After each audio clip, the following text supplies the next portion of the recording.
महाराष्ट्राचं महाभारत आम्ही जिंकणार आहोत. आम्ही महाराष्ट्राला 100% शिवसेनेचा मुख्यमंत्री देणार आहोत, हे आमचं वचन आहे. मोदींच्या रूपाने दिल्लीच्या तख्तावर एक मजबूत पंतप्रधान लाभला. आता महाराष्ट्राच्या मजबूतीचा विडा उचलून शिवसेनेनं विजयाचा बेल भंडारा उचलला आहे. आता राज्य शिवसेनेचंच. शिवसेनेच्या 48व्या वर्धापन दिनाच्या मुहूर्तावर मुखपत्र सामनामधून हा निर्धार जाहीर करण्यात आला. त्यामुळे रंगशारदामध्ये शिबिरासाठी जमलेल्या शिवसेना पदाधिकाऱ्यांमध्ये उत्साहाचं वातावरण निर्माण झालं. युवा सेनेचे अध्यक्ष आदित्य ठाकरे यांनी त्या वातावरणात आणखी रंग भरला. कोण हवा महाराष्ट्राचा मुख्यमंत्री, असा सवाल आदित्य ठाकरेंनी रंगशारदाच्या व्यासपीठावरून केला. तेव्हा उद्धव ठाकरे असं एकमुखी उत्तर जमलेल्या शिवसैनिकांनी दिलं. उद्धव ठाकरे हेच शिवसेनेचे मुख्यमंत्रीपदाचे उमेदवार असतील. आता यावर जणू या शिबिरात शिक्कामोर्तबच करण्यात आलं. रंगशारदामधल्या शिबिरात हे नाट्य रंगत असतानाच शिवसेना नेते संजय राऊत यांनी तर आणखीनच आक्रमक पवित्रा घेतलाय. शिवसेना पक्षप्रमुख उद्धव ठाकरे हेच महायुतीचं नेतृत्व करत असून त्यांच्याच नेतृत्वाखाली महायुतीचं सरकार सत्तेवर येईल, असा दावा शिवसेना नेते संजय राऊत यांनी केला.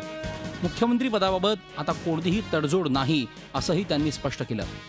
मोदी पंतप्रधान झाले भारतीय जनता पक्षाचे, ते आम्ही आमचे मानतो, देशाचे आहेत. जरी बीजेपीचे असले तरी ते शिवसेनेचे आहेत, राष्ट्रीय लोकशाही आघाडीचे आहेत. तसाच शिवसेनेचा मुख्यमंत्री हा महाराष्ट्राचा आणि सगळ्या आमच्या महायुतीचा आहे, हे आम्ही मानतो. त्याच्यामुळे दावा घट्ट केला वगैरे ही काय स्पर्धा नाही आहे, ही काय खेचाखेच किंवा ताणाताणी नाही आहे. नेमकी याच वेळी राजकीय स्थितीचा आढावा घेण्यासाठी प्रदेश भाजप नेत्यांची बैठक पार पडली. मुख्यमंत्री पदाबाबत सेनेच्या आक्रमक पवित्र्यामुळे भाजपच्या नेत्यांची चांगलीच कोंडी झाली. मुख्यमंत्री कोण असेल, कोणाचा असेल, हे महायुतीच्या बैठकीतच ठरेल, असं भाजप नेते विनोद तावडे यांनी बैठकीनंतर सांगितलं. महायुतीच्या बैठकीत जो फॉर्म्युला ठरेल त्याप्रमाणे जो नेता होईल तो मुख्यमंत्री होईल. आणि त्यामुळे मला वाटतं की त्या युतीतल्या तो फॉर्म्युला ठरण्याच्या दिवसापर्यंत महाराष्ट्राला हे कोण आहे मुख्यमंत्री थांबवावं लागेल. अमित जोशीसह दिनेश दुखंडे, झी मीडिया, मुंबई. तर या सगळ्या घडामोडींनंतर साधारण संध्याकाळी 7:25 उद्धव ठाकरेंनी पत्रकार परिषद घेतली आणि त्या पत्रकार परिषदेत त्यांनी 2 महत्त्वाची विधानं केलेली आहेत. त्यातलं पहिलं महत्त्वाचं विधान होतं मुख्यमंत्री पदाच्या उमेदवारीबाबत जो काही निर्णय असेल तो महायुतीच्या नेत्यांची भेटल्यानंतर, चर्चा केल्यानंतर घेतला जाईल. आणि त्याचबरोबर दुसरंही त्यांनी एक विधान केलेलं होतं की मी मुख्यमंत्री व्हावं अशी शिवसैनिकांची इच्छा असेल तर त्याचा मी आदर करतो, असं सूचक वक्तव्य सुद्धा त्यांनी केलेलं होतं. या सगळ्याच्या अनुषंगाने आपण आता चर्चा करणार आहोत. इथून पुढचा 1 तास मुख्यमंत्री कुणाचा या खास कार्यक्रमात.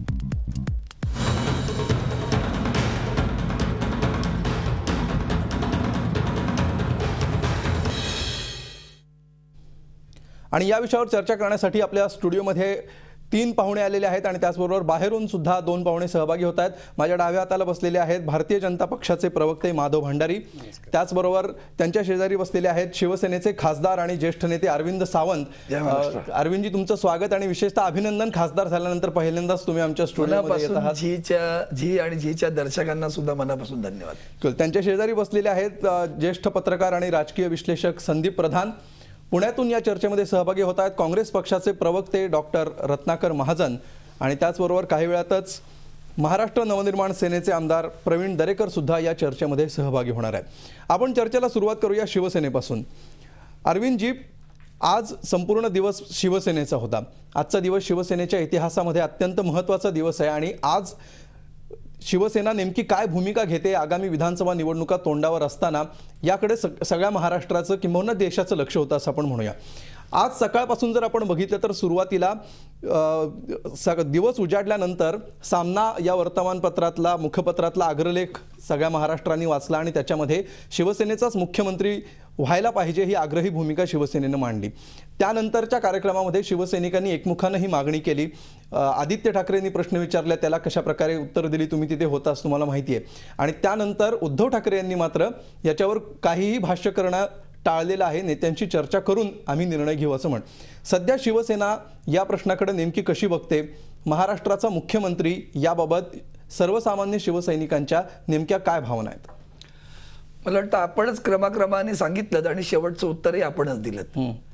जर ती पत्रकार परिषद पाहिली तर त्यांनी तिथं सुद्धा असं म्हटलं की मुख्यमंत्री होणं जास्त महत्त्वाचं नाही, त्याच्यापेक्षा राज्याचे प्रश्न महत्त्वाचे आहेत. मी मुख्यमंत्री होऊन पूर्ण प्रश्न कुठे येतो? पण प्रश्न राज्याच्या प्रश्नांचा आहे, राज्यातल्या शेतकऱ्यांचा आहे, राज्यातल्या विजेचा आहे, कर्जाचा आहे, सगळे विषय आहेत. तो जास्त मला महत्वाचा वाटतो. जसं आम्ही केंद्रात सरकार आणलं तसं आम्हाला राज्यात सरकार महायुतीचं आणायचं आहे, अशी स्पष्ट भूमिका त्यांनी आणि स्वच्छपणे मांडलेली आहे. आणि मला वाटत नाही याच्यामध्ये फार काही चर्चा करण्याची गरज आहे असं.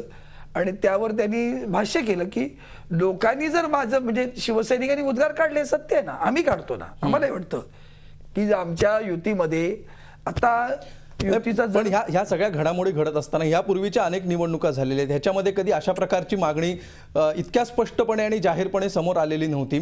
आणि कधीही ठाकरे घराण्यातल्या व्यक्तींनी मुख्यमंत्री व्हावं अशी सुद्धा मागणी शिवसैनिक करत नव्हते.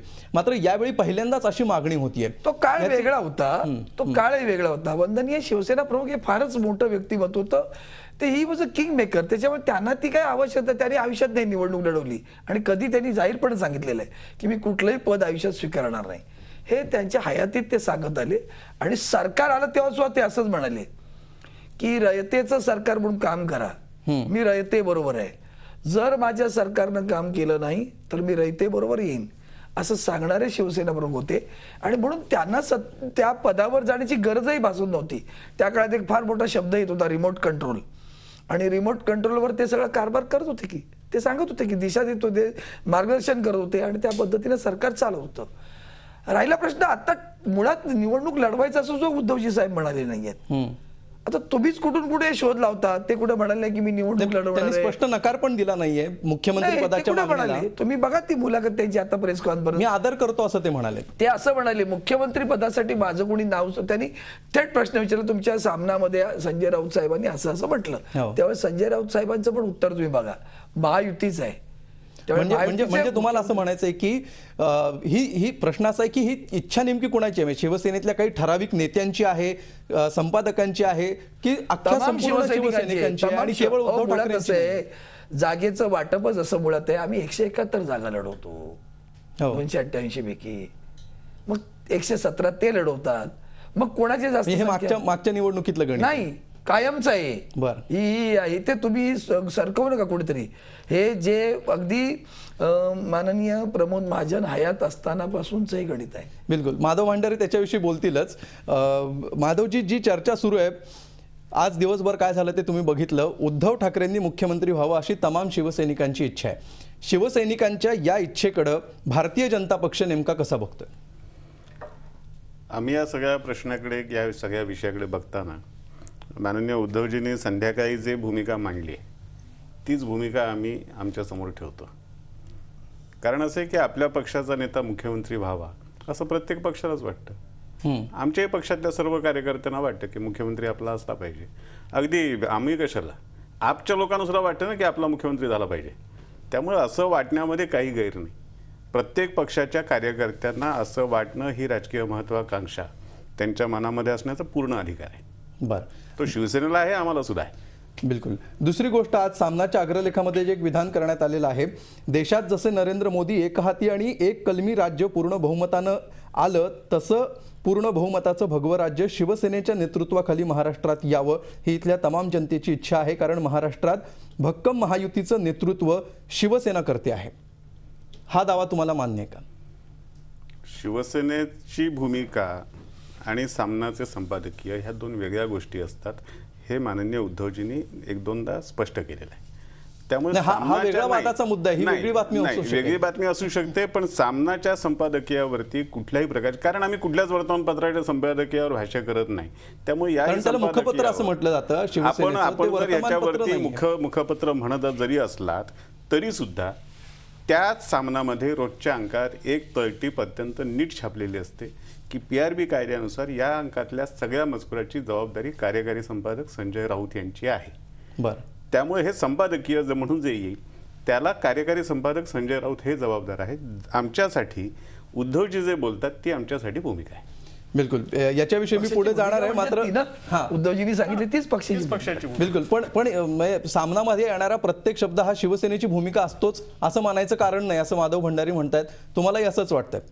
फक्त एवढंच सांगा. ह्याच्या भूमिका असं आहे की जी शिवसैनिकांच्या मनातली भूमिका आहे ती त्यांनी त्या ठिकाणी व्यक्त केलेली आहे. ती पक्षाची भूमिका आहे का, ती महायुतीची भूमिका आहे का? नाही, ती शिवसैनिकांची भूमिका आहे. तुम्ही तेवढाच एक पॅराग्राफ काढून सांगताय ती 4 ओळी, संदर्भ जर पाहिला नाही, ओव्हरऑल सामनाविषयी मी तुम्हाला विचारतो. ओव्हरऑल सामन्याचा विषय नाही, आता ह्या लेखाबद्दल एवढंच सांगू शकतो मी. ठीक तेवढं मला आहे. वाटतं. आपण पुण्याला जाऊया.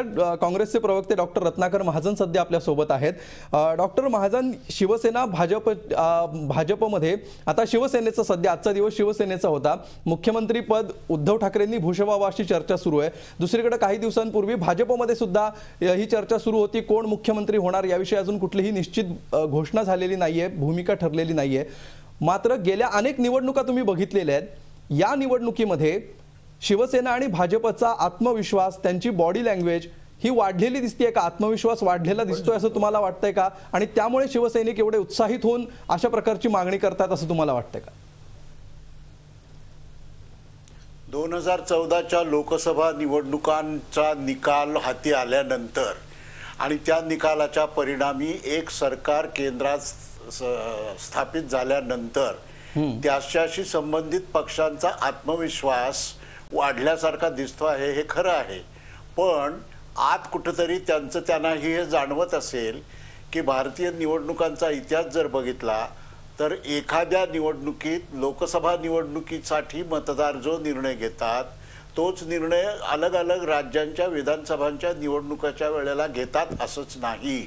उलट अनेक वेळेला त्याच्या बरोबर नेमका उलटा निर्णय त्या राज्यातल्या लोकांनी घेतलेला आहे, हेही आपल्याला दिसून आलं आहे. या वेळेला असंच होईल का किंवा होणार नाही असं आज तरी सांगण्याला माझ्यासारख्या अतिसामान्य कार्यकर्त्याची पात्रता नाही, क्षमता नाही किंवा छाती नाही किंवा धाडसही नाही.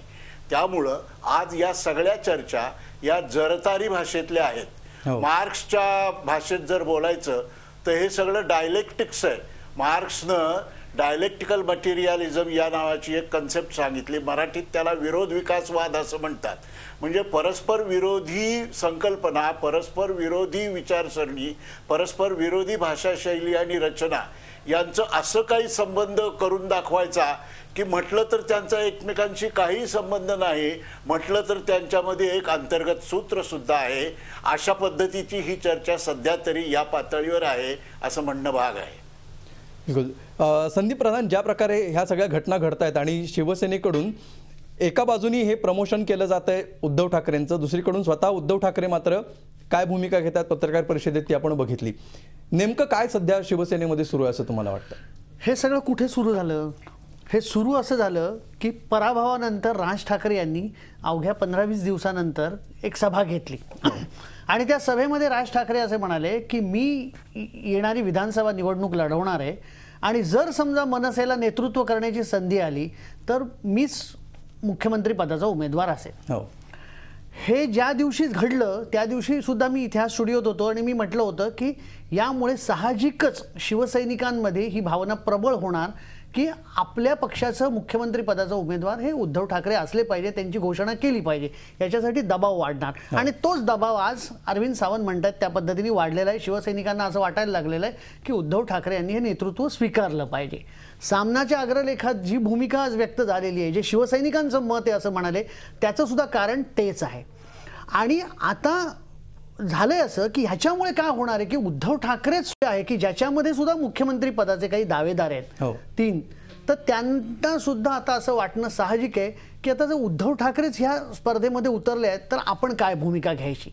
त्यामुळे राज ठाकरे यांना जी खेळी ह्या निमित्ताने ती घोषणा करून करायची होती ती त्यांनी केलेली आहे. आणि कुठेतरी शिवसेना आणि भाजप या 2 पक्षांमध्ये या मुख्यमंत्री पदावरून एक चुरस निर्माण करण्यामध्ये त्यांना यश मिळालंय. म्हणजे जसं आपण बघितलं की लोकसभा निवडणुकीच्या वेळी गडकरींना भेटून त्यांनी एक राजकीय खेळी केली आणि त्यानंतर शिवसेनेच्या विरोधात उमेदवार उभे केले, तर त्याच पद्धतीची ही दुसरी खेळी ते मुख्यमंत्री पदाच्या स्वतःच्या घोषणेने केली. कारण त्यांना माहिती की ते स्वतः काही मुख्यमंत्री होण्याची आत्ता परिस्थिती येईल असं चिन्ह नाही, त्यांच्या पक्षाची ती अवस्था नाही. पण ज्यांच्याकडे ते पद येऊ शकतं अशा 2 पक्षांमध्ये मात्र या पदावरून कुठेतरी चुरस, स्पर्धा, अंतर्गत कदाचित भविष्यामध्ये ते पदाच्या जास्त जवळ जातील तेव्हा एक मतभेद निर्माण होतील, अशी खेळी राज ठाकरे खेळलेले आहेत आणि ते यशस्वी झालेले आहेत असं मला वाटतं.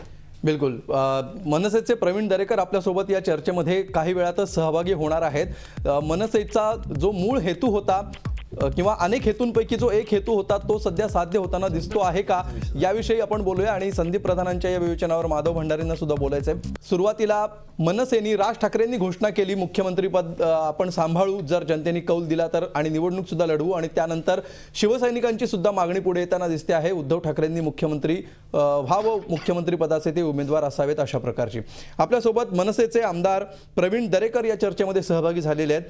प्रवीणजी, आज दिवसभर शिवसेनेमध्ये जे काही सुरू होतं ती मनसेंनी केलेल्या घोषणेची निष्पत्ती आहे, त्याचा इम्पॅक्ट आहे, हा मनसे इम्पॅक्ट आहे असं तुम्हाला वाटतंय का?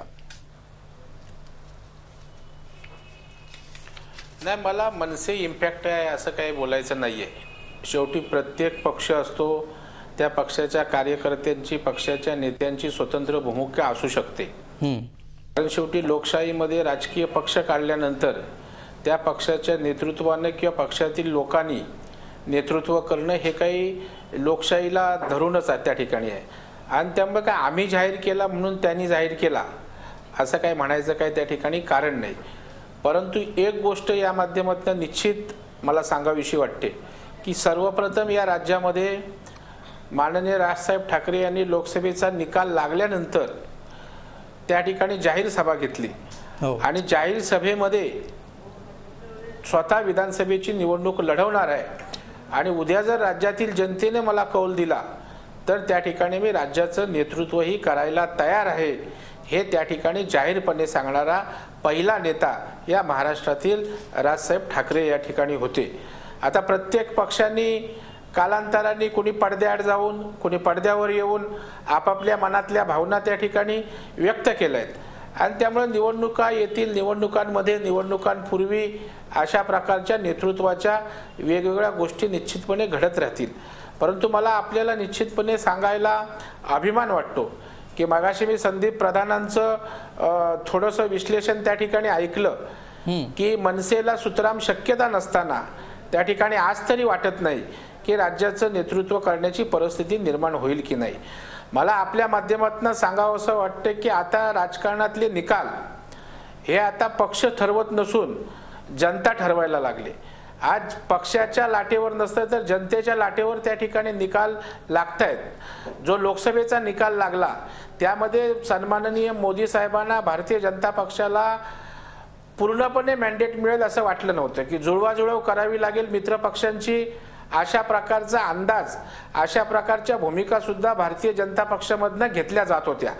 परंतु देशातील जनतेनं ठरवलं होतं की त्या ठिकाणी आम्हाला आघाड्यांचं, युत्यांचं सरकार नको, एक हाती नेतृत्व कोणाच्या तरी हाती देऊया. आणि काँग्रेसवरचा जो संताप, काँग्रेसवरचा राग आणि चीड होती ते त्या ठिकाणी जनतेने ठरवलं की आम्ही पक्ष बघणार नाही, जातपात बघणार नाही. या वेळेला काँग्रेसला सक्षम पर्याय नरेंद्र मोदी दिसत आहेत आणि म्हणून पक्षाच्या पलीकडे जाऊन ही व्यक्ती देशाचं नेतृत्व करू शकते, या व्यक्तीला देशाचं नेतृत्व करण्याची क्षमता आहे, अशा प्रकारचा एक ठाम समज, एक विश्वास जनतेच्या मनामध्ये निर्माण झाला. आणि त्यामुळे नरेंद्र मोदी साहेबांकडे बघून त्या ठिकाणी जनतेनं मतदान केलेलं आहे. आणि त्यामुळे नेतृत्व कोण करतो, त्या नेतृत्व करणाऱ्यामध्ये पक्षाकडे न बघता चेहऱ्याकडे बघून लोकांनी मतदान केलेलं होतं, किंवा व्यक्तीकडे, अधिक चांगला शब्द वापरायचा तर व्यक्तीकडे बघून लोकांनी मतदान केलेलं होतं असं तुमचं म्हणणं आहे. आणि त्यानुसार या निवडणुकीत देखील लोक असाच निकष लावून मतदान करतील असं तुमचं मत आहे? हो, निश्चितपणे. आपण जर बघाल तर आपण निकाल काढा सगळ्या ठिकाणचे. निकालात त्या ठिकाणी सर्व पक्षाच्या लोकांनी सुद्धा त्या ठिकाणी आपल्या पक्षाला डावलून, आपण सगळं विश्लेषण घ्या, सगळे आकडेवारी घ्या, ज्या ज्या बूथमध्ये त्या ठिकाणी त्या पक्षाला मतदान होतं त्याची आकडेवारीची घसरण होऊन नरेंद्र मोदी साहेबांसाठी त्या ठिकाणी मतदान झाल्याचं स्पष्ट चित्र आपल्याला दिसेल. कारण लोकांना असं वाटतंय की आता जो ठीक आहे म्हणजे तुमचा मुद्दा लक्षात आलाय रत्नाकर महाजन. याचा अर्थ प्रवीण दरेकरांच्या विधानाचा व्यत्यास असा होतो की जर तुमच्याकडे कुठला चेहरा तुम्ही निवडणुकीमध्ये समोर आणणार नसाल, नेतृत्व म्हणून, मुख्यमंत्री म्हणून जर चेहरा समोर आणणार नसाल तर जनता तुमचा विचार करणार नाही. काय मत आहे आपलं यावर? असं अजिबात नाही. असं म्हणणं हे मुळामध्ये लोकशाहीची प्रक्रिया न समजल्याचं लक्षण आहे. एखाद्या तात्कालिक घटनेवरून पुढल्या प्रत्येक काळासाठी निष्कर्ष काढत बसलं तर लोकशाहीमध्ये निवडणूक या नावाच्या गोष्टीला काही अर्थच उरणार नाही। याआधी असे प्रयत्न जेव्हा झाले तेव्हा ते यशस्वी झाले नाहीत हेही आपल्या लक्षात येईल। अबकी बारी अटल बिहारी असं म्हणून ज्या वेळेला निवडणूक लढवली गेली त्यावेळेला त्या पक्षाला पूर्ण बहुमत मिळालं नाही, आघाडी सत्तेवर आली। त्यानंतरच्या निवडणुकीमध्ये लालकृष्ण अडवाणींच्या नेतृत्वाखाली निवडणुका लढवून गेल्या वेळेपेक्षा कमी खासदार निवडून आले। त्यामुळे एक नेता पुढे करून त्या नेत्याच्या हाती सर्व सूत्र आम्ही देऊ आणि देश त्या एका माणसाच्या मर्जीप्रमाणे चालवू असं म्हणून लोकांच्या समोर जाण्याचं तंत्र दरवेळेला यशस्वी होतच असा या देशातल्या निवडणुकांचा इतिहास नाही। यावेळची घटना ही या सर्व गोष्टीला अपवाद आहे असं फार तर म्हणता येईल। त्यामुळं इतर कुठलेही पक्ष या बाबतीमध्ये फार उत्साही असल्याचं आपल्या लक्षात येणार नाही। त्याचं कारण संसदीय लोकशाही पद्धतीमध्ये जी रीत आहे त्याच रीतीनं इतर सर्व पक्ष निवडणुका लढवतात, त्यामुळे त्यांच्यामध्ये अशी काही ईर्ष्या लागल्याचं आपल्याला दिसणार नाही। बिलकुल, एक ब्रेक घ्यायचा आहे। ब्रेक पूर्वी प्रवीणजी तुम्ही हात वर करत होता, अगदी थोडक्यात, मग ही चर्चा पण पुढे नेऊ। नाही, आतापर्यंत राजकारणाचा ट्रेंड काय होता हा इतिहास झाला, परंतु आताच्या मतदारांची जर मानसिकता बघाल आपण असेल, नवमतदार असेल किंवा आज मतदार सजग झालाय, त्यामुळे पूर्वापार चालत असलेल्या राजकारणाच्या पद्धती, पूर्वापार चालत असणारे आज हा शब्द प्रवीणजी, आज हा शब्द तुम्ही केवळ लोकसभा 2014 पुरताच वापरत आहात की त्याच्याशिवाय इतरही काही रेफरन्सेस आहेत?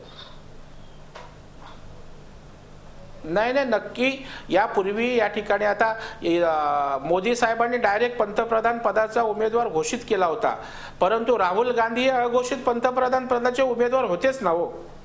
म्हणजे काही लोक पडद्यावर येऊन नेतृत्व करतात, राहुल गांधी साहेब सुद्धा प्रवीणजी हे तेच पंतप्रधान असते। नाही प्रवीणजी, ही दोन्ही उदाहरणं तुम्ही 2014चीच देत आहात लोकसभेची। लोकसभेच्या 2014 आताच्या निवडणुका झाल्या तेवढा पुरताच जनतेचा ट्रेंड बदलला, या एका निवडणुकीला समोर धरून तुमचा हा निष्कर्ष आहे की या निवडणुकी व्यतिरिक्त इतरही काही निष्कर्षाचे आधार आहेत? नाही, अटल बिहारी वाजपेयी साहेबांना सुद्धा त्या ठिकाणी चांगल्या प्रकारचा जनाधार मिळाला होता, परंतु त्यावेळेची असणारी तत्कालीन परिस्थिती आणि असणाऱ्या सत्ताधारी पक्षाचं त्यांनी केलेलं देशासाठी योगदान किंवा देशाच्या विकासासाठी घेतलेल्या भूमिका याचं प्रत्यंतर त्या तत्कालीन परिस्थितीचं त्या निवडणुकांवर होत असतं। आज देशभरामध्ये या निवडणुकी ज्या लोकसभेच्या झाल्या त्यावेळेला काँग्रेस विरोधात प्रचंड असंतोष होता आणि त्या असंतोषाला फुंकर आणि ज्या ठिकाणी नेतृत्व त्या ठिकाणी राज्यात तुम्ही ते बोलताय, अटल बिहारींचा काळ हा आज मध्ये मोडणारा काळ नाहीये। ही चर्चा पण पुढे सुरू ठेवूया। उद्धव ठाकरेंचं जर नाव पुढे येत असेल आणि मनसेकडून राज ठाकरेंचं नाव जर पुढे येत असेल तर मुख्यमंत्री पदाचा उमेदवार कोण आहे हे बघून महाराष्ट्रातली जनता मतदान करेल का, या विषयाकडे देखील आपण वळणार आहोत। माधव भंडारी, मागच्या ब्रेकवर जाण्यापूर्वी तुम्हाला एक मुद्दा मांडायचा होता, संदीप प्रधान बोलले त्याविषयी, तुम्हाला जे मांडायचं होतं ते मांडाच। आणि त्याचबरोबर मागच्या सेगमेंटमध्ये ज्या मुद्द्यावर आपण बोलत होतो की सध्या चेहऱ्याकडे बघून लोक मतदान करतात, कोण पंतप्रधान होणार आहे हे बघून, मोदींकडे बघून ज्याप्रमाणे भाजपला मतदान झालं तेच समीकरण या विधानसभेत लागू पडेल असं तुम्हाला वाटतं का? पहिली गोष्ट म्हणजे प्रधान जे मग सुरुवातीला म्हणत होते की मनसेच्या प्रमुखांनी एक गडकरींना भेटून खेळी केली आणि त्याच्यात त्यांनी भांडण लावून देण्यात यश मिळालं, तर त्यांना कुठलं यश त्यांना दिसलं मला माहीत नाही, कारण 42 झालो आम्ही। आणि त्यांचं काय झालं मनसेचं ते आपल्या समोर आहे। निवडणुकीत यश मिळालं की भांडण लावून देण्यात यश? भांडण लावून देण्यातही यश मिळालं नाही, निवडणुकीतलं यश अपयश बाजूला ठेवा, त्यांना जे अपेक्षित भांडण लावून देण्याचं यश होतं ते सुद्धा मिळालं नाही, कारण आमच्या जागा वाटपावरून आमच्या उमेदवारांवरून कुठेही काही भांडणं झाली नाहीत। जे आमचं जसं होतं त्या पद्धतीने आम्ही केलं, एकत्रित निवडणूक लढलो, आम्ही यश मिळवलं, त्यामुळे ते इथे लागू पडणारं नाही। हां, ती त्यांची इच्छा असू शकते, त्यांची म्हणजे त्यांच्यासारख्या अनेकांची इच्छा असू शकते की या युतीमध्ये भांडणं लावून द्यावी, आणि त्या आमच्या युतीमध्ये भांडणं लावून दिल्याशिवाय काँग्रेस राष्ट्रवादी काँग्रेसला यश मिळवता येणार नाही हे ज्यांना ज्यांना माहिती आहे त्यांचा हा प्रयत्न आमच्यामध्ये भांडणं लावून देण्याचा आहे, कारण त्यांना काँग्रेस राष्ट्रवादी काँग्रेसचा जो सेक्युलरिझम आहे तो जिवंत ठेवायचा आहे। सेक्युलरिझम नावाचं एक अत्यंत विकृत कल्पना या देशामध्ये काँग्रेस राष्ट्रवादी काँग्रेसने जिवंत ठेवलेली आहे आणि ती जिवंत राखण्यासाठी ज्यांना प्रयत्न करायचा आहे त्यांना आमच्यामध्ये भांडणं लावून द्यायचा प्रयत्न करायचा आहे, पण त्याने आता काय होणार नाही. दुसरा मुद्दा जो आहे चेहऱ्याकडे बघून मतं देण्याचा. दोन गोष्टी आपण लक्षात ठेवल्या पाहिजेत. महाजनांनी सुद्धा याचा उल्लेख केला. आम्ही वाजपेयींना नेतृत्व दिलं, वाजपेयींच्या नेतृत्वाखाली सुद्धा आम्ही अनेकदा हरलो. अडवाणीजींना नेतृत्व दिलं तेव्हाही काय आम्हाला यश मिळालं नाही, आत्ता मिळालं. पण केंद्रामध्ये अशा पद्धतीचा प्रयत्न जरी करत असलो तरी महाराष्ट्रामध्ये गेल्या एकाही निवडणुकीत भाजपने किंवा शिवसेनेने किंवा युतीने आपला मुख्यमंत्रीपदाचा दावेदार उमेदवार कधीही लोकांसमोर सांगितलेलं नाही. जेव्हा आम्हाला सत्ता मिळाली तेव्हा सुद्धा आम्ही मांडलं नव्हतं, त्याच्यानंतरही मांडलं नाही. त्याही वेळेला शिवसेनेचा मुख्यमंत्री असेल की भाजपाचा मुख्यमंत्री असेल ह्याच्यावरही आम्ही चर्चा केली नव्हती. त्यावेळेला माननीय बाळासाहेब ठाकरे जे सांगतील त्या पद्धतीने चालेल हा निर्णय तेव्हाचा होता. आज समजा आज माननीय बाळासाहेब नाहीत, प्रमोदजी नाहीत, मुंडे साहेब नाहीत, त्यामुळे परिस्थितीत बदल झाला असेल, व्यक्ती बदलल्या म्हणून, तरी मूळ चौकट जी आहे, मूळ ढाचा जो आहे, मूळ एकमेकांशी वागण्याची पद्धत जी आहे त्याच्यात काही बदल होणार नाही. मी यावेळी पण मुख्यमंत्री पदाचा उमेदवार जाहीर होणार नाही, मी असं नाही विधान केलं. जो काही निर्णय आहे, जसं उद्धवजींनी सांगितलं की निर्णय महायुतीचा असणार आहे आणि महायुती निर्णय घेईल. आपण मोदी साहेबांचा संदर्भ पुन्हा पुन्हा देत असताना हेही आपण लक्षात ठेवलं पाहिजे की मोदी साहेबांचं नेतृत्व भारतीय जनता पार्टीने जाहीर केलं. ती चर्चा चालू असताना आपण ज्याचा संदर्भ नेहमी कौतुकाने देता त्या सामनाने सुद्धा मोदी साहेबांबद्दल काही वेगळ्या पद्धतीने मांडणी केली होती. सुषमाजींचं नाव त्याच्यामध्ये सुचवण्याचा प्रयत्न केला होता. बाकीच्या काही घटक पक्षांनी, राष्ट्रीय लोकशाही आघाडीमधल्या काही घटक पक्षांनी सुद्धा वेगळी भूमिका घ्यायचा प्रयत्न केला होता. नितीश कुमार तर त्या मुद्द्यावरती बाहेर पडले. पण भारतीय जनता पार्टीने आपला निर्णय घेतला आणि त्यानंतर राष्ट्रीय लोकशाही आघाडीमधल्या शिवसेनेसकट सर्व पक्षांनी त्या निर्णयाला पाठिंबा दिला आणि राष्ट्रीय लोकशाही आघाडीचे पंतप्रधानपदाचे उमेदवार म्हणून मोदी साहेबांचं प्रोजेक्शन हे सुरू झालं. त्यामुळे महायुतीचा मुख्यमंत्रीपदाचा दावेदार जर कोणी ठरायचा असेल तर त्याचा निर्णय महायुतीच्या बैठकीत होईल. महायुतीची बैठक अजून झालेली नाही, ती झाली की त्याबद्दलची महायुतीची भूमिका जी काही असेल ती स्पष्ट होईल. बिलकुल, महायुतीची भूमिका ज्यावेळी स्पष्ट होईल आणि त्यावेळी जर उद्धव ठाकरेंव्यतिरिक्त इतर कुठलं नाव आलं किंवा भाजपचा मुख्यमंत्री पदाचा उमेदवार होईल अशी जर शक्यता निर्माण झाली तर त्यावेळी शिवसैनिकांची नेमकी काय भावना असेल? अहो, या जरतरच्या भूमिका कशासाठी बोलतोय आपण, मला काही कळतच नाही. मला वाटतं आमचं दोन्ही पक्षांचे नेतृत्व समर्थ आहेत. आजवर अनेकदा जसं आता भंडारी म्हणाले की अनेकांना हे वाटत असतं की ह्यांची भांडणं लागावीत. तो लोकसभेच्या निवडणुकीत सुद्धा प्रचंड प्रयत्न झाले. आता कितीही तुम्ही प्रयत्न केले तसं काही होणार नाही. अतिशय समंजस नेतृत्व आहेत. 25 वर्ष एकत्र होतो, काल परवाकडे नाही आलो आम्ही. त्यामुळे आम्हाला माहिती आहे नक्की काय करायचं ते आमच्या पक्षाच्या नेतृत्वाला माहिती आहे. आणि दोन्ही पक्षाच्या नेतृत्वात सुद्धा असं झालं की दुर्दैवानं मुंडे साहेबांचं निधन झाल्यामुळे थोडीशी चर्चा थांबली. आता ते दोन्ही पक्षाचे नेते बसतील, एकत्र येतील, महायुतीच्या संदर्भातला जो काही निर्णय होईल तो काही लपून ठेवणार का? काय निर्णय झाला तो निर्णय येईलच की माध्यमांच्या समोर. बिलकुल. संदीपजी, हे सगळं इतकं सुरळीत पार पडेल असं वाटतं तुम्हाला?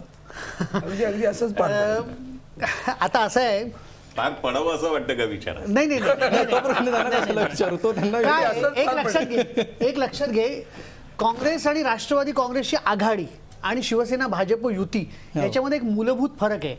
म्हणजे कसं आहे की तिथं आपल्याला रोज दिसतं की काँग्रेस आणि राष्ट्रवादी काँग्रेसचे नेते हे एकमेकावरती प्रहार करतायत, टीका करतायत, एकमेकाच्या बद्दल चौकशा सुद्धा लावतात, त्याच्यात त्यांना क्लीन चिट देतात आणि सत्ता सोडत नाहीत. मात्र सत्तेला मात्र ते बरोबर चिकटून राहतात. सत्तेच्या वेळी ते एकत्र येतात. यांचं कसं आहे की आता माधव भंडारी असं म्हणाले स्पष्टपणे की एक अग्रलेख लिहिला गेला, मोदींचं नेतृत्व पुढे आणलं तरी सुद्धा सुषमा स्वराज यांचं नेतृत्व कुठेतरी एक मांडण्याचा प्रयत्न केला गेला. म्हणजे ह्यांच्यामध्ये धुसफूस नाही आहे का? ती धुसफूस हे अशी सूचकपणे कबूल करतात. एक मिनिट अरविंद सावंत, मला बोलू द्या. एक मिनिट मला बोलू द्या. एक मिनिट मला आता बोलू द्या. आता तुम्ही बोलणार, मला आता बोलू द्या. एक मिनिट अरविंदजी, एक मिनिट मला बोलू द्या. आता प्रश्न असा आहे की आणि सत्ता स्थापन होणं ही एक प्रक्रिया आहे. आज दीर्घकाळानंतर सत्ता येते, त्यामुळे ती स्थापन होताना थोडीशी चाकं हलणं किंवा थोडंसं घर्षण होणं हे प्रकार होणार. पण ह्यांना बाहेर चर्चा झालेली मात्र आवडत नाही. पण ह्या गोष्टी पत्रकार म्हणून हायलाईट करणं हे माध्यमांचं काम आहे की नाही, तर आहेच. आणि ते केलं तर माधव भंडारींना एवढं दुःख का होतं?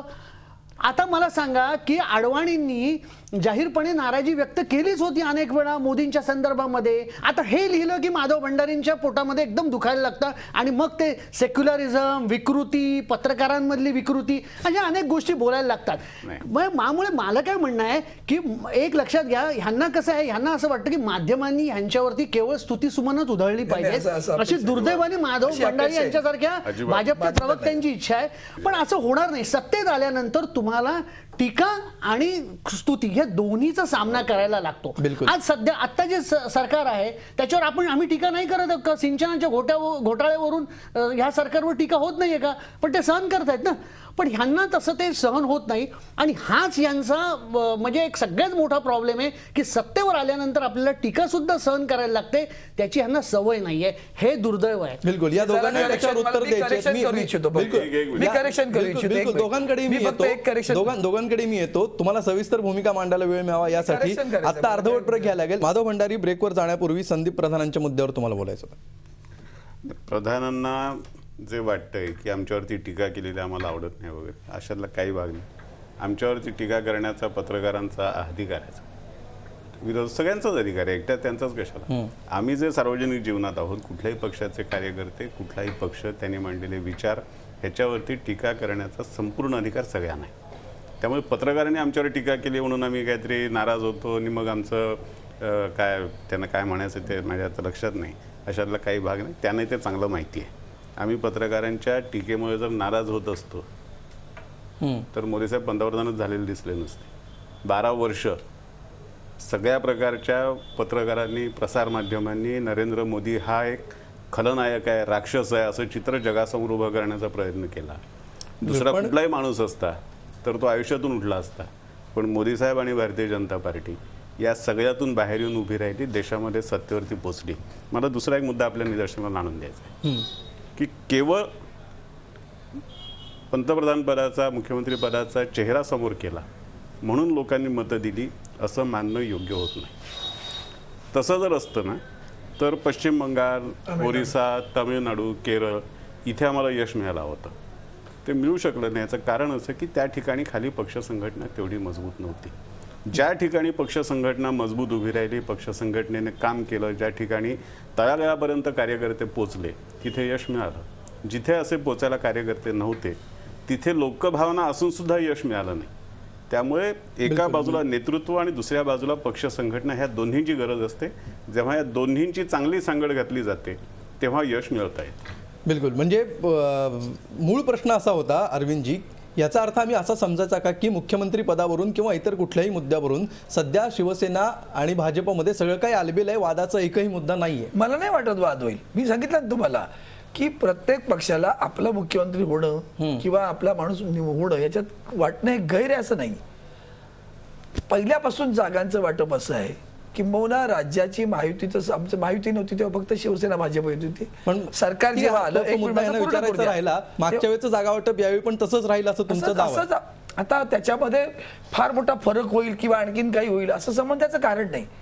मूळ मुद्दा असं की त्या संदर्भात नेतृत्वाला काय फरक होऊ शकतो. एक मिनिट, त्या दोन्ही पक्षाचे नेते बसतील ना एकत्र, काय असेल चर्चा होईल. पण मुळामध्ये असा काहीतरी ढाचा टोटल बदलून जायला होणार नाही, कारण आम्ही पहिल्यापासून ही भूमिका घेतलेली आहे. ढाचा बदलण्याविषयी मुद्दा नाहीये. माझा मुद्दा फक्त एवढाच होता की सगळं काही आलबेल आहे याविषयी तुमचं काय मत आहे? सगळं काही आलबेल आहे का? कुठलाच वादाचा मुद्दा राहिलेला नाही अशी परिस्थिती आहे का? मला अजिबात वाटत नाही. ठीक आहे, कुठलाच राहिलेला नाही. ठीक आहे, चांगली. याच्यामध्ये एक मुद्दा आपल्याला लक्षात घ्यावा लागेल, तो शिवसेनेच्याही लक्षात आहे की पहिल्यांदा जसं सावंतसाहेब म्हणाले युती फक्त 2 पक्षांची होती. आता युतीमध्ये 4 नवे भागीदार आले. त्यामुळे जागा वाटपाचा जो काही आराखडा आहे तो तसा केलं की लोकसभेत, आता आपण लोकसभेत नाही केलं का? आम्ही 22 जागा लढवत होतो, भारतीय जनता पार्टी 6 लढवतो. आम्ही दिली की राजू शेट्टींना आमच्या त्याच्यात बदल होईल, त्याच्यामध्ये योग्य कालानुरूप बदल होईल. ठीक आहे, सगळ्यांच्या सगळ्या आशा आकांक्षा त्याच्यामध्ये सामावल्या जातील. आमच्याही कार्यकर्त्यांना वाटतं की आम्ही जागा जास्त लढवल्या पाहिजेत. आमच्यावरती खूप दडपण आहे या बाबतीत. ठीक आहे, म्हणजे ह्या दोघांच्या विधानांवरून लोकांना लक्षात आलं असेल नेमकी कशी आलबेल परिस्थिती आहे आणि कुठल्याही खडाखडीशिवाय सगळं काही आलबेल पुढच्या काळामध्ये होईल. रत्नाकर महाजन, आपली वेळ संपत आलेली आहे आणि तुमच्यासाठी प्रश्न असा आहे की मगाशी जो मुद्दा उपस्थित होत होता, काँग्रेस राष्ट्रवादीमध्ये जाहीरपणे आव्हानं प्रति-आव्हानं दिली जातात. जर काही मुद्द्यांवरून मतभेद होत असतील, जागा वाटपावरून मतभेद होत असतील तर वेगळ्या लढण्याची भाषा सुद्धा अनेक नेत्यांनी जाहीरपणे प्रसारमाध्यमांसमोर येऊन केलेली आहे. या गोष्टी शिवसेना भाजपमध्ये घडत नाहीयेत आणि सगळं काही आलबेल आहे, खडाखडी होणार नाही असं त्यांचं मत आहे. ही गोष्ट महायुतीच्या पथ्यावर पडेल या निवडणुकीत असं तुम्हाला वाटतं का? शिवसेना भाजपमध्ये काय होतं आणि काय नाही याचे आपण सगळे साक्षीदार आहोत. त्यामुळं त्यावर कितीही तलम रजाई घालण्याचा प्रयत्न या दोघांनी केला तरी त्यापासून त्यांचं संरक्षण होईल अशी सुतराम शक्यता नाही. उरला प्रश्न काँग्रेस आणि राष्ट्रवादी काँग्रेस यांनी एकमेकांबद्दल कधी, कुठं, काय, केव्हा बोललं याबद्दलचा मुद्दा असा आहे की दोन वेगळे पक्ष असल्यामुळे त्यांचा एकाच प्रश्नाकडे बघण्याचा दृष्टिकोन वेगळा असू शकतो. पण तरी सुद्धा एका प्रश्नाकडे वेगळा असून सुद्धा काही जरा ऐका ना हो अरविंद सावंत, जरा ऐका ना आता. तुमच्या बाबतीत जर असू शकतो तर आमच्याही बाबतीत असू शकतो ना. दोन पक्षांचं मत असू शकतं असं तुम्ही जर लोकशाही पद्धतीने मांडता, मग आमच्याही बाबतीत असू शकतं ना. पण मग आता मध्ये बोलू नका ना, का मी नको बोलू? तुमचंच ऐकत बसू का? चिडू नका. काय हरकत नाही, मी तुमचंच ऐकतो, माझं बोलणं बंद करतो. नाही महाजन साहेब, तुमचा मुद्दा पूर्ण करा. नाही, मला नाही बोलायचं. नाही महाजन साहेब, मुद्दा तुमचा पूर्ण करा. असं करू नका, तुमचा मुद्दा पूर्ण करा. आपण कार्यक्रमाच्या शेवटाकडे तुमचा मुद्दा पूर्ण करा, मग आपण पुढे जाऊया. बोला, चिडू नका. पण ही चर्चेची पद्धतच नाही ना. मी एक शब्द न बोलता यांचं ऐकून घेतोय आणि हे थोडाही धीर ठेवत नाहीत माझं बोलणं पूर्ण होण्याचा. मी मुद्दा असा म्हणत होतो की एकाच प्रश्नाकडं बघण्याचा पक्षांचा दृष्टिकोन वेगळा असू शकतो. तो जसा मंत्रिमंडळाच्या किंवा दोन पक्षांच्या समन्वय समितीच्या बैठकीमध्ये चर्चा होऊ शकते, तशी बाहेरही त्याची चर्चा होऊ शकते. अनेक वेळेला वर्तमानपत्रांच्या अग्रलेखांमधून सुद्धा अशी चर्चा होत असते. अशी चर्चा जर झाली तर त्या पक्षानं त्याची दखल घेऊन त्यावर काहीतरी बोलणं भाग पडतं. या सर्व भागांचा विचार करता जरी असे मतभेद वेगवेगळ्या वेळी प्रकट झालेले असले तरी शेवटी काही एका किमान कार्यक्रमावर एकमत होऊन ही आघाडी झालेली आहे. त्यामुळं या आघाडीच्या हातून हे सरकार जाईल किंवा या आघाडीवरचा लोकांचा विश्वास जाईल असं स्वप्न ज्यांना बघायचे असतील त्यांना अशा स्वप्नरंजनासाठी शुभेच्छा देण्याचा हा दिवस आहे. बिलकुल. दरेकरजी, तुम्ही हात वर करत होतात, अगदी थोडक्यात. असंच बोलत ते लोकसभेच्या वेळेला सुद्धा. नाही, कसं आहे, मगाशी संदीप प्रधान यांनी दुष्पशीचा उल्लेख केला. अरविंद सावंत साहेब म्हणाले की आमच्यात वादविवाद नाहीत आणि ते व्हावे अशी आमची इच्छा नाही. परंतु एक गोष्ट खरी आहे की संदीप प्रधान म्हणाले ते अगदी सत्य आहे की काँग्रेस राष्ट्रवादीमध्ये उघड वादावादी होते, उघड त्यांचे मतभेद होतात, पुन्हा सत्तेसाठी एकत्र येतात. परंतु आज धुसफूस किंवा वादविवाद भारतीय जनता पार्टी किंवा शिवसेना एवढ्यासाठी दाखवत नाही, कारण लोकांनी जनाधार दिलेला आहे आणि जर असा जनाधार दिला आणि जाहीरपणे जर वादविवाद किंवा धुसफूस झाली तर जनतेच्या मनावर काय त्याचा परिणाम होईल याची त्या ठिकाणी नकळत जाणीव या दोन्ही पक्षांना असल्याचं दिसतंय. कारण धुसफूस नसती तर या ठिकाणी प्रत्येकाच्या वाक्यामध्ये आतून लपलेली आपल्यातली अंतर्भावना दिसते. उदाहरणार्थ जागा वाटपाच्या संदर्भात अरविंद सावंत यांनी सांगितलं की आमच्या जास्त जागा होत्या, स्वाभाविकपणे आम्हाला त्या हव्यात. त्याच वेळेला सांगितलं घटक पक्षांना आम्ही आमच्या जागा दिल्या, मित्र पक्षांना. भारतीय जनता पक्षाला मोठं यश मिळालंय, त्याच्यामुळे त्यांना आता त्यांचा आत्मविश्वास त्या ठिकाणी दुणावलेला आहे. परंतु माझं एक म्हणणं आहे, मी जे पाहतोय गेले निवडणुकीचे निकाल लागल्यापासून, की यश आल्यानंतर खरं म्हणजे जसं झाडाला फळं लागल्यानंतर त्या ठिकाणी झाड ते त्या ठिकाणी यशाने झुकत असतं, नम्रपणे त्या ठिकाणी झाड सुद्धा वाकत असतं. आणि त्यामुळे यश अपयश हे आपल्या जीवनातल्या अविभाज्य घटक आहे. यश अपयश अविभाज्य भाग आहे असं काही कारण नाही. आपली वेळ संपत आलेली आहे. उभारी घेण्यासाठी आपली वेळ संपत आलेली आहे. मला एक मिनिटासाठी अगदी एका एवढा असं आहे की असा प्रकार नाही. आम्ही दोघांनी समंजसपणे भूमिका घेतलेली होती लोकसभेच्या निवडणुकीत. तेव्हा तर भारतीय जनता पक्षाचं फारसं प्राबल्य कुठे नसताना सुद्धा देशाच्या पातळीवर भारतीय जनता पक्ष अधिक जागा लढवेल, राज्याच्या पातळीवर शिवसेना अधिक जागा लढवेल, ही भूमिका हे तत्व तेव्हापासून स्वीकारलेलं आहे. ठीक आहे, नवीन काय मी हेच म्हणजे मगातपासून सांगतोय ना, ते हेच आहे की आता अरविंद सावंत यांनी सूचक वक्तव्य काय केलं की आमच्या जागांमध्ये अंतर एवढं आहे की काही प्रश्नच नाही नेतृत्वासंदर्भातला. आणि हे काय म्हणाले की आमच्या कार्यकर्त्यांच्या अपेक्षा सुद्धा आता वाढलेल्या आहेत. ही या दोघा नेत्यांची विधानं अत्यंत सूचक आहेत. ते जाहीरपणे बोलत त्यांनी जाहीरपणे त्यांना आपण असं बोललो की त्यांच्यामध्ये मतभेद आहे जागा वाटपावरून, नेतृत्वावर ते आवडत नाही. माधव भंडारींना त्याचा खूप त्रास होतो, त्यामुळे आपण त्यांना त्रास देणं बरोबर नाही. माझं म्हणणं असं आहे की मतभेद नाही. मी आपल्याला निश्चितपणे सांगतो की भारतीय जनता पार्टी आपली भूमिका मांडते, शिवसेना आपली भूमिका मांडते. दोन स्वतंत्र राजकीय संघटना आहेत, दोन स्वतंत्र राजकीय पक्ष आहेत, दोघांचे आपापले विचार आहेत, दोघांच्या आपापल्या भूमिका आहेत. त्या तशाच्या तशा ठेवून आम्ही 25 वर्ष एकत्र राहिलो आणि त्याच पद्धतीने याही निवडणुका आम्ही एकत्रपणे लढवू.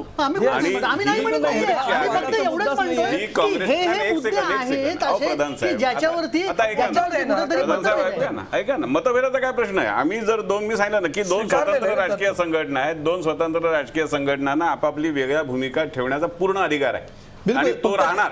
आणि त्यामुळे आम्ही एकत्र राहून त्या दोन वेगळ्या भूमिका असणार असं तुम्ही म्हणताय, हे सांगणं चुकीचं आहे का? काय चुकीचं आहे? मी स्वतः सांगितलं ना की आमच्या स्वतंत्र भूमिका आहेत, आमच्या स्वतंत्र मागण्या अपेक्षा राहतील. पण ह्या जरी असल्या आमच्या भूमिका तरी सुद्धा युतीमध्ये अडचण येणार नाही. युती म्हणूनच महायुती म्हणून लढेल. मुख्यमंत्री जसं उद्धवजींनी सांगितलं तसा महायुतीचाच मुख्यमंत्री घडेल. आणि महाजन सर जे करतायत ते त्यांचं चांगलं दिवास्वप्न आहे. माझं काही त्याला विरोध नाही. महाराष्ट्रातल्या जनतेला नेमका कुठल्या पक्षामध्ये काय सुरू आहे, किती सख्य आहे आणि किती खडाखडी आहे. महाराष्ट्रातली जनता सुज्ञ आहे, मतदार सुज्ञ आहेत. त्यामुळे याचा वेगळा सारांश मला सांगण्याची गरज नाही. या चर्चेत सहभागी झाल्याबद्दल पाचही मान्यवरांचे धन्यवाद. रोखोकमध्ये आज आम्ही इथेच थांबतोय. ताज्या बातम्यांसाठी पाहत रहा झी24 तास. रहा एक पाऊल पुढे.